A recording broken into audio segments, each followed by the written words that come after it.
इसी समय नंद बाबा और सभी गोप मथुरा से गोकुल पहुंचे। बड़ा भयंकर दृश्य देखा। कहने लगे आश्चर्य की बात है, वसुदेव जी ने कहा था जल्दी जाओ, कोई न कोई घटना घटने वाली है। हमें लगता है वसुदेव जी के रूप में किसी महर्षि ने जन्म लिया है, अथवा वसुदेव जी कोई योगेश्वर हैं, क्योंकि उनको कैसे पता चल गया कि जल्दी जाओ नहीं महावन में कोई उत्पात होने वाला है। तब तक ब्रजवासियों ने पूतना के कुल्हाड़ी से टुकड़े टुकड़े करके और एक खाली मैदान में जाके पहाड़ जैसा जमा करके आग लगा दी। आश्चर्य की बात कि पूतना के शरीर में आग लगने से उसका जो धुआं निकला वो अगर की सुगंध से बड़ा पवित्र करने वाला, क्योंकि भगवान ने उनका दुग्ध पान किया। पूतना निष्पाप हो गई थी। देखो भाई, पूतना लोक बालग्नि राक्षसी रुधिरासना जिघाम से आप हरे स्तनम दत्वाप सदगतिम। कहां पूतना राक्षसी खून पीने वाली और कहां परम पद।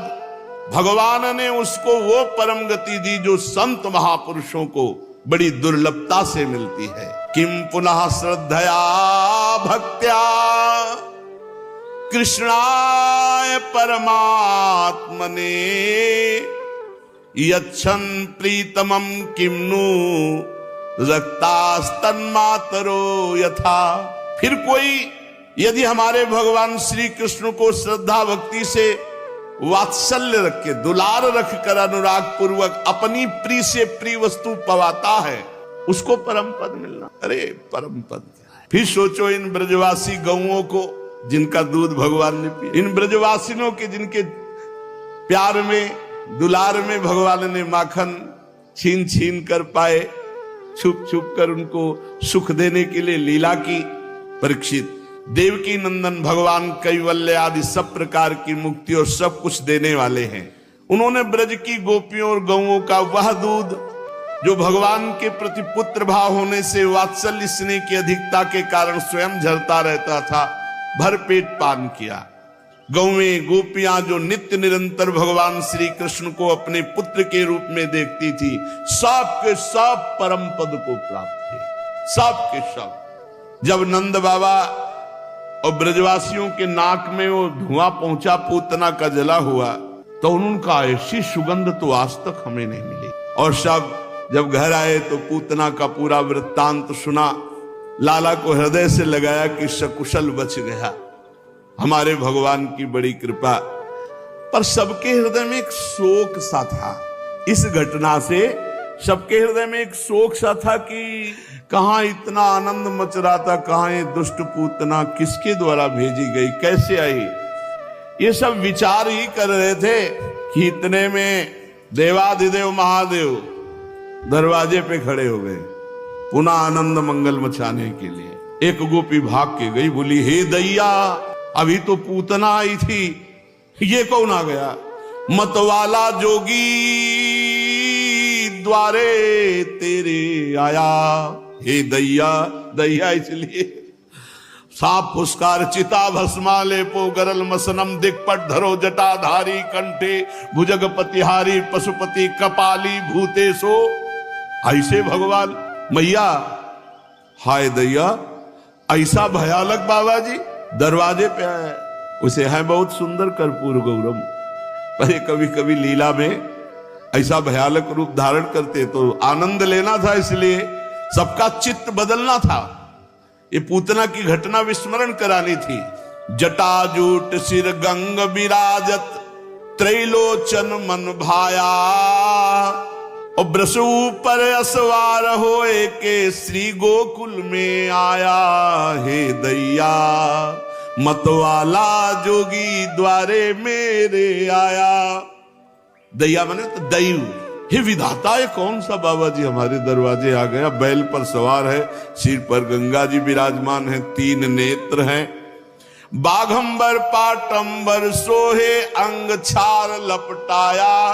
अंग में तो भभूति रमी हुई है, बाघंबर वस्त्र के रूप में है, कर त्रिशूल डमरू लय खप्पर सिंगी नाद बजाया। हाथ में खप्पर, एक हाथ में त्रिशूल और सिंगी नाद बजा रहे हैं। अरुण नयन, नेत्र जो है वो चढ़े हुए लाल एकदम, कैसे लग रहे हैं? बोले विजया जो चढ़ाए, प्रेमियों की घूर्णित नेत्र होते हैं, जो रूप का उनके लाल नेत्र हो जाते हैं और एक नशे में जैसे आपको दिखाई देंगे। घूर्णित नेत्र, मदा घूर्णन नेत्रम, वो प्रेम मद से घूर्णित हो जाते हैं। जो भगवान के प्रेमी जन, उनके नेत्रों को पहचानना। भगवान शिव वैष्णवा नाम यथा संभव, और लोचन ललचा रहे हैं प्रभु की रूप माधुरी के लिए। तो कह रहे अरुण नयन विजयाज चढ़ावे, आक धतूरा खाया। ऐसा लग रहा है धतूरा खाए है कि अकौड़ा चबाए है कि भांग खाए है। नेत्र लाल लाल घूम रहे हैं ब्रजवासी जल बता। और तिलक चंद्रमा भ्रकुटी ऊपर जोगी जुगत बनाया। द्वितीया का चंद्रमा मुकुट की भांति भगवान शिव के मस्तक पर विराजमान। करुणावतारम, साक्षात करुणामूर्ति। जितना इनका भयंकर रूप है उतना ही एक रूप बहुत करुणामय। आशुतोष औढ़रदानी, देने में सोचते नहीं, महान कृपा के सो इतने सुंदर हैं कि त्रिपुर सुंदरी भगवती अम्बा लुभायमान है, इतने सुंदर हैं। और इतने भयंकर हैं शंकर कि अगर अपने रूप में आ जाए तो भगवान ही केवल देख सकते हैं, दूसरे की सामर्थ्य नहीं कि देख सके। ऐसे भयंकर शंकर हैं। और ऐसे तो कर्पूर गौरव करुणावतारम है, कपूर की तरह गोरे एकदम, बहुत शांत स्वरूप। तो तिलक चंद्रमा भ्रकुटी ऊपर जोगी जुगत बनाया। और रुद्रमालगर बीच विराजत शेष नाग लपटाया। रुद्राक्ष की भी माला है और भगवान शेष नाग भी गले पर विराजमान है। क्या चाहिए उस जोगी से पूछो, किस लिए आया है? गोपियां जाके कहती हैं कि कहां से आए हो, यहां क्यों आए हो? हम आए हैं काशी से, अब ये वृषभ किए असवारी, कहे जसुदा सुनरी सखियो। इनको भीतर मतलब बहुत भयंकर रूप है। काशी से आए हैं, कौन है, क्या चाहते हैं? जो मांगे सो दीजो इनको। क्या चाहिए? सोना चांदी हीरा जवाहरात? नहीं नहीं, ये सब नहीं, हम तो योगी हैं, हमें ये सब नहीं चाहिए। क्या चाहिए? एक बार लाला को हमारी गोद में दे दो, हम अपनी जटा छुआ दें तो सदा सदा के लिए कोई नजर नहीं लगेगी। जटा उसका रहे सांप, और ये पता नहीं यशोदा मैया कि लाला सांप पे सोता है। शेषनाग की सैया पर सैल करने वाला, इसको क्या डर है? जो मांगे सो दीजो इनको, बालक मती दिखाओ। तुम कह रहे हो नजर नहीं लगेगी, हम कह रहे तुम्हारी नजर लग जाएगी, जिंदगी भर रोना नहीं मिटेगा, ऐसा तो तुम्हारा स्वरूप है। भगवान शिव ने कहा नहीं मानोगी, हम जाएंगे नहीं। और लगाया पद्मासन, वहीं बैठ गए। अंतर्यामी सदा शिव जानो, ऐसे नहीं मानेंगी।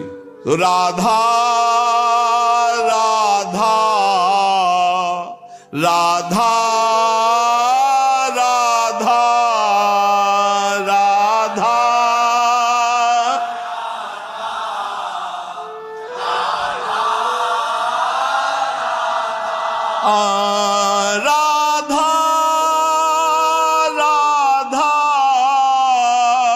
राधा राधा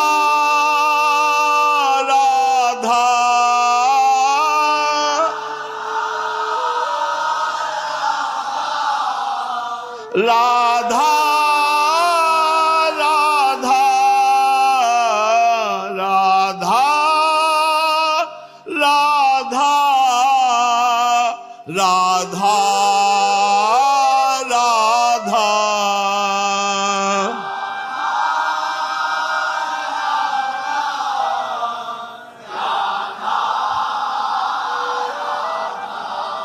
अब तो सदाशिव के राधा नाम स्मरण से उधर रोना शुरू, लालजू का श्री चरण चलाना, रोना शुरू।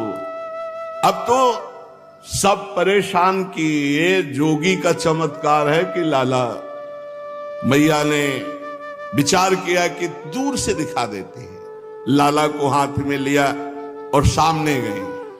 भगवान शिव ने इशारा किया गोद में आना है, तो और जोर से रोने लगे। भगवान शिव ने कहा मैया अब भी मान जाओ, अगर हमारी गोद में दे दो, लाला चुप ना हो जाए तो आप कहे, और चुप नहीं किलकारी मार देगा। तो गोपियों की तरफ देखा, बोले दे दो ना। यशोदा मैया ने कहा जो सांप पहले हमारी तरफ पीछे करो इसे। तो भगवान ने शेष जी से कहा पीछे फड़ कर लो, पीछे फड़। और लाला को तो कोई भय नहीं, वो तो उनकी सैया है, मैया को भय है। नजदीक जाकर देख, बोले गोद में देना पड़ेगा। आहा, जो ही दिया तो एक हाथ से बारी फेरी लाला के ऊपर, हाथ शीश पे दीनों, सिर पर ऐसे दुलार कर रहे हो, कह रहे चरणों का सहारा है ये, तुम बाहरी लीला कर रहे प्रभु, चरण उठाओ हमारे शीश पर रखो। खिलते खिलते लाल झूले, भगवान शिव से निहाल हो गए। बिथा भई सब दूरी बदन की, किलक उठे नंद लाला किलकारी। बोले देखो मैया, रोना बंद हो गया। मैया ने कहा समस्या का समाधान मिल गया।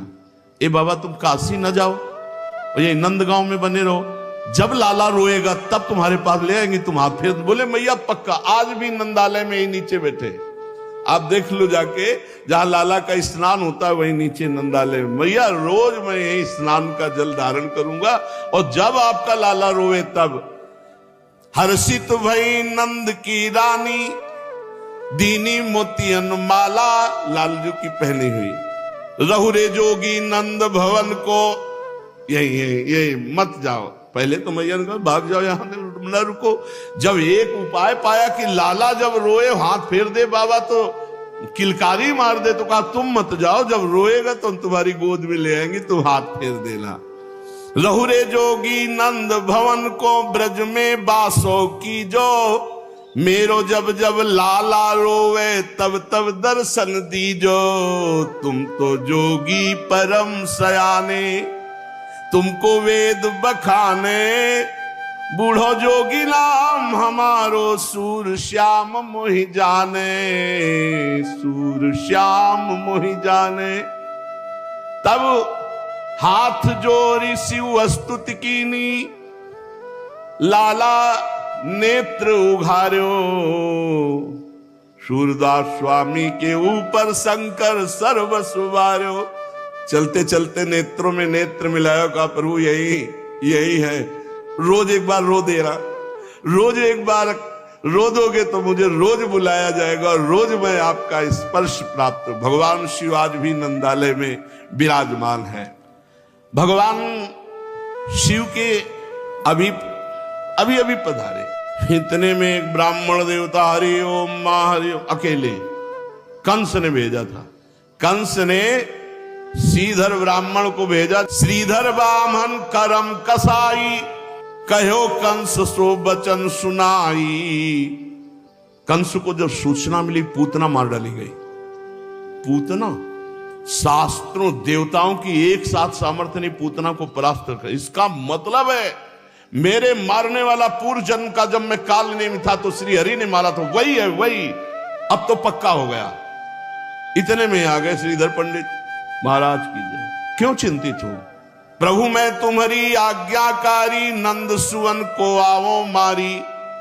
प्रभु आप आज्ञा करो तो अभी 7वां दिन है, पक्का हम 13 की तैयारी करके आ जाएंगे, उनकी मार डालेंगे पक्का। हम में इतना मंत्र बल है, इतनी कला है कि आप निश्चिंत रहो, मैं मार डालूंगा। कंस कहो तुम ते या होई, तुरंत जाहु करो विलंब न कोई। सच्ची ऐसा कर सकते हो? जितनी मुंह मांगी दक्षिणा वो सब देंगे, जाओ मार के आओ। अब ये सोच रहे थे अपने मारण मोहन वशीकरण के बल से हम नंद नंदन को पधरा देंगे, लेकिन ये पता नहीं था कि साक्षात काल के भी महाकाल प्रभु है। इसका कलेवर केवल ब्राह्मण का है, हृदय तो राक्षस का है। कंस का भेजा हुआ आया, यशोदानंदन का प्राण हरण करना है ऐसा संकल्प किए हैं। जे ही आया तो पहले तो मंत्र उच्चारण करेगा ना, ब्राह्मण है। यशोदा मैया आओ आओ पंडित जी आओ। रोहिणी जी यशोदा जी दौड़ पड़ी, जाकर के चरण प्रक्षालन किया। बहुत से ऐसे ऋषि ब्राह्मण सब आते रहते हैं। नंद रानी जी ने उसके चरणों की तरफ देखा, चेहरे की तरफ देखा, है तो ब्राह्मण पर कुछ अच्छा नहीं लग रहा इसको देखने से। श्री रोहिणी जी आदर सत्कार करके बैठाल रहे हैं। श्रीधर नंद भवन चली आयो, जसुदा उठी के माथ नवायो। महाराज अब आप 11 बजे के लगभग आयो तो रसोई तैयार होने जा रही राजभोग की, पालो। हाँ हाँ जरूर। यशोदा जी रसोई तैयार कर रही। उसने अपने मन में सोचा है बढ़िया अवसर है लाला के पधराने का। उन अपने मन मारन ठान्यो, हरिजूता को तब ही जान्यो। भगवान के मारने का उपाय सोचने लगा। भगवान देखे अरे बामन हो, पूतना तो राक्षसी थी, मार दी। बामन मारे नहीं भलाई, अंगया को मैं दे उन साई।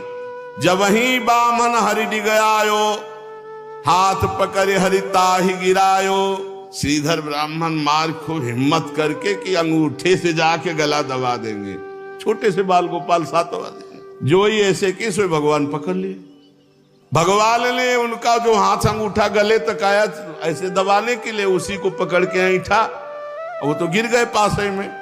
भगवान देखा कोई देख तो नहीं रहा है, क्योंकि कहेंगे लाला इतनी जोर का। तो गुदी चाप ले जीव मरोरी, दड ढरकायो भाजन फोरी। भगवान तुरंत उठे। 7वें दिन छाती में लात धरी, पकड़ी जवानों ऐंठ दी, मतलब बोलने लायक नहीं रखा। जवानें खत्म। और पास की मटकी फोड़ करके माखन फैला दिया और थोड़ा माखन ला के उसके मुंह पे लगा दिया। राख्यो कछुती मुख लपुटाई, वो आप रहे पलना में जाइयो। आप जाके पलना में लेट गए। रोवन लगे कृष्ण विनानी, जसुमती आई गई ले पानी। जसुमती जी ने सोचा कि भोग तो बनी रहा, पंडित जी को थोड़ा मीठा और पानी पवा दे। तो लौट के आई तो देखा बालक रो रहा है और मार रही है। मुंह में माखन वाखन लपटाए, सब फैला है माखन। रोवत देख कहो अकुलाई, कहा करो ते विप्र न्यायी। ब्राह्मण देवता क्या कर दिया, बालक तो हमारा सो रहा था तो अब रो रहा है, कुछ कर दिया क्या? अब तो जवाने भगवान खत्म कर दिए। वाणी के अधीश्वर भगवान ऐठ करके जवाने खत्म। बामन के मुख बात ना आवे, और जीव होए तो कहीं समझावे। बामन को अब भगवान ने उनकी दशा जो बदली, अब वो जवान से कुछ कहे। तो इतनी भूख लगी थी तो बता देते, हम आपको माखन पहले ही दे देते। आपने मटकी क्यों फोड़ डाली? लाला रुला दिया, मटकी फोड़ डाली, और ऊपर इतनी जल्दी भूख लगी थी तो आप हमसे बता देते। आप ब्राह्मण देवता है। भगवान के प्रति अनर्थ की भावना लेकर के उसने ब्रजेंद्र नंदन भगवान को पहचाना नहीं। भगवान जिस पर कृपा करते हैं उसको तन्मयता प्रदान करते हैं। ये जो मुनिगण याचना करते हैं स्थिति की, जब भगवान ने इसकी जबानें थी ना तो इसके हृदय में भगवान की स्मृति जागृत हो गई। क्योंकि भगवान छाती पे बैठे बाल गोविंद और जबानें थी, तो इसके हृदय में भगवान की स्मृति जागृत हो गई। अश्रु चल रहे हैं। यशोदा मैया इनकी दशा देख रही है। बामन के मुख बात न आवे, बात तो नहीं कह रहे पर बार बार नंद नंदन की तरफ देख रहे, अश्रु प्रवाह कर रहे। उसके नेत्रों में श्याम सुंदर और हृदय में श्याम सुंदर का ऐश्वर्य प्रकाशित हुआ। ना कोई ब्रजवासी जान पा रहा है, ना ब्रजरानी जान पा रही है। मैया तो लाला को लाड़ लड़ाने में मगन है और उसके अब आंसू चलने लगे। फिर कुछ कह तो नहीं पा रहा, जोर जोर रोने लगा। यशोदा मैया ने पूछा रो क्यों रहे हो तुम? और वो बोलने लायक तो है नहीं। उस दिन से उसका ऐसा हृदय पलटा कि वो कंस के पास नहीं गया, वो ब्रजमंडल में ही रहकर कृष्ण की आराधना करके कृष्ण प्रेमी बनकर भगवत प्राप्त हुआ। धन्य है भगवान का अवतार। कोई कैसे भी भगवान से जुड़ता, सबको परम पद देते हैं। और धन्य है भगवान की वो लीला और नाम। भगवान ने तो गिने चुने श्रीधर को सुधारा, गिनी चुनी राक्षस राक्षसियों को मारा, लेकिन भगवान के नाम और लीला ने अनंत राक्षस राक्षसी स्वभाव वालों को भगवत प्राप्त करा दिया। भगवान का नाम भगवान से बढ़कर, भगवान की लीला भगवान में आसक्त करने में सर्व समर्थ है। इसलिए खूब भगवान का नाम जप करो, भगवान की लीला गायन, लीला श्रवण करो। इस पावन मनुष्य देह को अन्य जो दुष्कर्म आदि हैं, पाप कर्म आदि हैं, अनर्थ देने वाले, उनसे बचाकर भगवान की शरण में लगाओ। शेष चर्चा आगे। श्री राधा वल्लभ लाल की।